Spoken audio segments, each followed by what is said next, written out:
ஸ்ரீ விஷ்ணு புராணம் 120ஆம் பகுதி. நைமித்திக பிரளயம். எல்லா பூதங்களுக்கும் பிரளயம் 3 விதம். அவையாவன நைமித்திகம், பிராகிருதம், ஆத்யாந்திகம் என்பனவாம். கல்பத்தின் முடிவில் பிரம்மதேவரால் உண்டாகும் பிரளயம் நைமித்திகம். பரம்பொருள் பிரமாணமான விரிஞ்சனுடைய ஆயுளின் முடிவில் வரும் பிரளயம் பிராகிருதம். மோக்ஷமே ஆத்யந்திகம் எனப்படும் என்று பராசர முனிவர் கூறியதும் மைத்ரேய முனிவர், சுவாமி, பிராகிருத பிரளயத்தை அறிந்து கொள்வதற்காக பரார்த்தத்தை இரட்டிக்க வேண்டுமே ஒழிய அந்த பாரார்த்தம் என்ற கணக்கை அடியேனுக்கு தெரிவிக்க வேண்டும் என்றார். பராசர மகரிஷி கூறலானார், கேளும் முனிவரே, ஏகஸ்தானம் முதல் 1க்கு 1 10 மடங்கு அதிகமாய் மேலுக்கு மேல் ஸ்தானங்கள் உண்டன்றோ?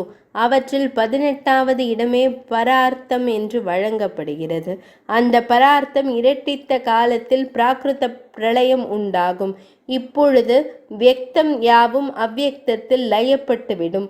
மனிதருக்கு நிமிஷம் என்று எது உண்டோ ஒரு மாத்திரை அளவுள்ளது. ஆகையால் அது மாத்திரை என்று கூறப்படும். அந்த மாத்திரைகள் 15 கொண்டது ஒரு காஷ்டை, 30 காஷ்டைகள் ஒரு கலை, 15 கலைகள் ஒரு நாளிகை. அது 12 பல நிறையுள்ள தண்ணீரால் குறிக்கப்படும். இது மகத தேசத்தில் ஒரு பிடி நீர் அளவாம். இதையும் அறியும் முறையை கேட்பீராக. 20 குஞ்சிமணி எடையுள்ள பொன்னால் 4 அங்குல அளவாக செய்த ஊசிகளை கொண்டு துளையிடப்பட்ட மகத தேசத்து படி அளவான ஒரு பாத்திரத்தை தண்ணீரில் மூழ்த்தினால் அந்த பாத்திரம் எவ்வளவு காலத்தில் தண்ணீர் நிறையுமோ அத்தனை காலம் ஒரு நாளிகை என்று எண்ணப்படும். அல்லது அந்த பாத்திரத்தில் விட்ட தண்ணீர் அதிலிருந்து வெளிப்படும் காலம் ஒரு நாளிகையாகும். 2 நாளிகை ஒரு முகூர்த்தம், 30 முகூர்த்தம் ஒரு நாள், 30 நாள் ஒரு மாதம், 12 மாதம் ஒரு வருடம். இந்த வருடம் தேவர்களுக்கு ஒரு இராப்பகல். அத்தகைய இராப்பகல்கள் 350 சேர தேவமானத்தில் ஒரு வருஷமாகும். அந்த வருஷம் 12000 சேர்ந்தால் ஒரு சதுர்யுகமாகும். அதன் இறுதியில் வருவதுதான் பிரம்ம சம்பந்தமான நைமித்திக பிரளயமாகும். மைத்ரேய முனிவரே, அதி உக்கிரமான அந்த பிரளயத்தின் சொரூபத்தை முன்னதாகவே கூறுகிறேன். பிறகு நைமித்திக பிரளயத்தை பற்றி கூறுகிறேன். 1000 சதுர்யுகத்தின் முடிவில் பஞ்சம் முதலிய காரணங்களாய் பூலோகம் பெரும்பாலும் க்ஷீணித்திருக்கும் போது மிகவும் கொடுமையாய் 100 ஆண்டு அளவு மழையே இல்லாமல் இருக்கும். அதனால் அற்ப சக்தியுள்ள ஜந்துக்கள் யாவும் மடிந்து போய்விடும்.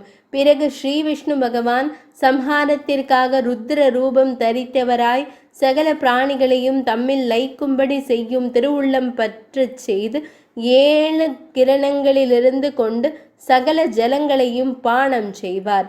இவ்விதமாக பிராணிகளாலும் பூமியிலும் உள்ள தண்ணீரை எல்லாம் உறிஞ்சி பூமியை எல்லாம் வளரச் செய்வார். இவ்வாறு சமுத்திரங்கள், நதிகள், அருவிகள் முதலியவற்றின் தண்ணீரை எல்லாம் அருந்தியதால் சூரிய கிரணங்கள் 7 மிகவும் பெரியதாகி 7 சூரியர்களாகி கீழும் மேலும் ஜொலித்து பாதாளங்கள் உட்பட 3 உலகங்களையும் எரித்துவிடும். இந்த 7 சூரியர்களாலும் எரிக்கப்படவே இந்த பூமியானது மலைகள், கடல்கள் முதலிய எவ்விடத்திலும் ஈரப்பசை என்பதே இல்லாமல் மரஞ்செடி, புல், பூண்டு முதலிய யாவும் எரிந்து போய் ஆமையோடு போலாகிவிடும். பிறகு ஆதிசேஷனின் சுவாசத்திலிருந்து உண்டான காலாக்னியானது ருத்ரனாகி பாதாளங்களை எல்லாம் தகித்து கொண்டே பூமிக்கும் வந்து அதையும் கொளுத்திவிடும். இவ்விதமாக அந்த பிரளய காலாக்னி ஜுவாலா சக்கரத்தோடு கூடியதாய் புவர்லோக சுவர் லோகங்களையும் கொளுத்தி கொண்டே அங்கேயே சுழன்று கொண்டிருக்கும். அப்போது அந்த ஜுவாலைகளால் சூழப்பட்ட உலகமும் சராசரங்கள் நசித்ததாய் வறுக்கின்ற சட்டியை போல் இருக்கும். பிறகு அதிகார புருஷர்களாய் புவர்லோக சுவர்லோகங்களில் இருக்கிற மன்வாதிகள் மகா தாபத்தோடு மகர்லோகம் செல்வார்கள். பிறகு அங்கும் பெருந்தாபமடைந்து அவ்வுலகத்தாருடன் கூட அதற்கும் மேலான ஜனலோகத்தை அடைவார்கள். அவர்களுக்குள்ளே யார் பரபிரம்மத்தை அடைய நின்றவர்களோ அத்தகையோர் மேலும் கீழும் 10 தரம் சுற்றி சுழன்று தவலோக சத்தியலோகங்களில் சென்று கடைசியாக பரபிரம்மத்தை அடைவார்கள். பூ உலகம் முதலிய உலகங்களிலும் உள்ள மற்றவர் யாரும் ஆன்மாவில் லயப்படுவார்கள். இவ்விதமாக ருத்ர ரூபியாக இருக்கிற ஸ்ரீ ஜனார்த்தனர் யாவற்றையும் தகித்து தம் சுவாசத்தினின்றும் அநேக மேகங்களை உண்டாக்குவார். அதனால் யானைகளின் கூட்டத்தை போன்ற மகா பயங்கரமான இடி மின்னல்களுடன் கூடிய பிரளயகால மேகங்கள் கவியலாகும். அவற்றில் சில கருநெய்தல் மலர் போன்றும், சில ஆம்பல்களைப் போலும், சில கருஞ்சிவப்பாகவும், சில பொன்னிறமாயும், சில கழுதை நிறமாயும், சில அரக்கு வர்ணமாயும், சில வைடூரியம் போன்றும், சில இந்திர நீலத்திற்கு ஒப்பாயும், சில சங்கு முல்லை போலவும், சில மை நிறமாகவும், சில தம்பல பூச்சிகள் போன்றும், வேறு சில நெருப்பு போன்றும், சில மனோசிலை போன்றும், சில கூந்தற் பனை போன்றும் விளங்கும். அத்தகைய மாபெரும் மேகங்களின் உருவங்களில் சில பெரிய நகரங்களைப் போலவும், சில மலைகளைப் போலவும், சில தரைக்கு சமமாயும் இருக்கும்.